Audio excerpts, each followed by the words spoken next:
I'm Diana Falzone for Fox 411. You may not know who Charlotte McKinney is, but the social media world has deemed her the next Kate Upton. The guest model joins us in studio to discuss how Instagram has made her Insta-famous and how she deals with being compared to one of the top models in the world. It just can't be that tough. Welcome, Charlotte. Hi, how are you? Thanks for having me. Of course. So what is it like being compared to Kate Upton? Do you like it or do you loathe it? Well, for me personally, I don't compare myself at all to her. I think we're two totally different people, but I admire her business aspect of her career. I think she's done an amazing job. So, how do you think that you've been able to differentiate yourself amongst the hundreds of models who use Instagram in order to achieve fame? Why is it that you've been able to get plucked as one of the fresh new faces?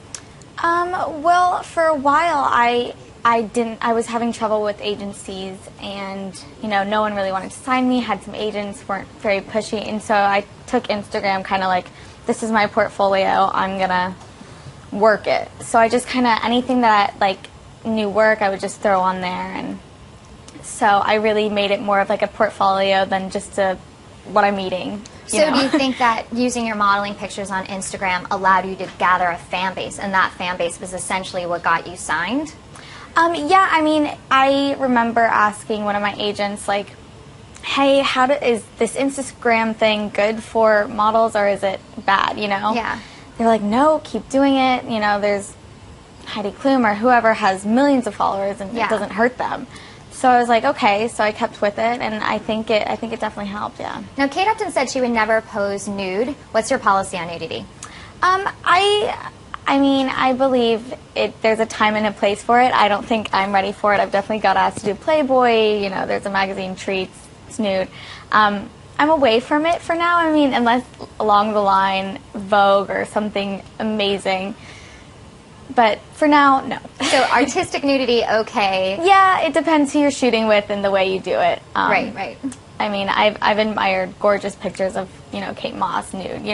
There's a time and a place for everything. Like the high fashion type of nudity. There's a difference. Now, what do you think of Kendall Jenner and Ireland Baldwin, who are celeb spawn, and they're getting placed on the New York Fashion Week runways? Do you think it helps to have some fame behind you, a famous last name? Well, it is for them. I know they're killing it with that. Yeah. But I was reading something the other day of how runway models are getting upset because... That was our story. Yeah, that was, okay. So I mean, a lot of these girls have been working in this industry for years and just struggling, and then they walk in one day because of their last name. Yeah. But I mean, whatever. If people like them, let them, do it. I think they're good role models. I don't think they're so. Yeah, so you're just you're like, I'll leave it at that. They can do what they want. Now, in terms of Kate Upton, who said she would never pose nude for the camera, she certainly had no problem doing it in her private life, and unfortunately those pictures were hacked and leaked to the public. Do you think it was dumb of her, being a public figure, to take those pictures? What's your stance on this? My stance is, when I saw it, and my heart went out to her, because it's horrible. It's happened to so many girls, and I mean, in high school, that always, it was always around. And, I mean, your phone is your privacy, and you don't really think, oh, the world's going to see this. Yeah. So, yeah, you're snapped. I mean, you have boyfriends. Models, we travel. So we need to communicate to our boyfriends, and sometimes it's a little, So have you, I think we all in the world have, done that for a relationship or, anything like that.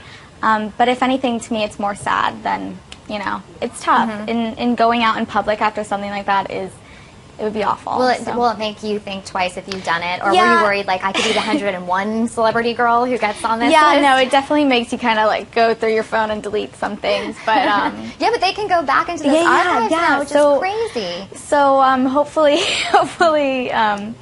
it's all taken care of now. But, yeah, it's heartbreaking. I think it's tough, especially for a woman. You feel violated. Totally. Well, continued success, and thank you for being here with us today. Yeah, thanks so much for having me. Thank you. Bye. And for more on Charlotte McKinney and everything entertainment, go to foxnews.com.